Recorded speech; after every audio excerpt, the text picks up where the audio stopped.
Our lovely client here has been locked for almost 2 years now. She came to visit us when we were still in our Landover basement salon location. So it's truly been a pleasure being a part of her Microlocs journey since then. Just as her hair has grown and evolved, so have we, and we love to see it. Anyways, so she started out her hair journey with Belle Microlocs braids, and by the look of it, her hair has been aging really well. But I will say one of the cons of Belle Microlocs braids is that you could potentially still deal with some slippage issues. Now I'm going to show you what her hair texture looks like, and that plays a role into why she's potentially dealing with some slippage. Even though there are so many factors that can cause slippage, but like the nape area, that's where slippage is most likely to happen because water, as you shower every day, water touches that specific area.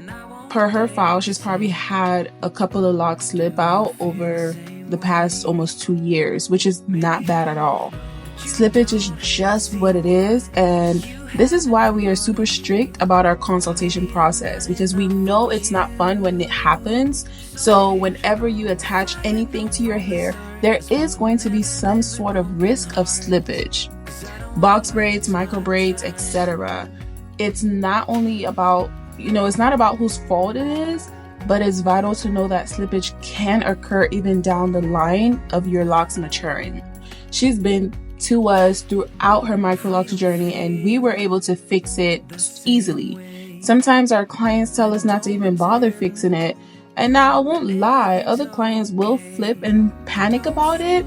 But if you go to somebody who knows what they're doing, this is nothing to worry about, especially if you're wearing Belle Microlocs braids. As with everything, there is risk involved. Just because I originated this hairstyle doesn't mean I won't be honest about some of the downsides of it. In the grand scheme of things, when our clients weigh the pros and the cons of minimal slippage, it's a very small price to pay for versatility, instant length, hair freedom, saving hours worrying about your next hairdo, and a major peace of mind. In an upcoming video, I'll dive deeper and show you how we actually fix our slippage issues. There are so many factors that lead to slippage, but the good thing is it can be fixed. This is how beautiful her locks have matured, and you can see her hair is growing out thick at the root, and almost 2 years in, and she's still locked in. Thank you for watching. If you like this video and find it valuable, please subscribe, like it, share it, and let me know in the comment section, are you hoping to get Belle Microlocs? Do you have Belle Microlocs? Are you a stylist that wants to learn how to do Belle Microlocs? I want to connect with you in the comment section. See you in the next video. Bye.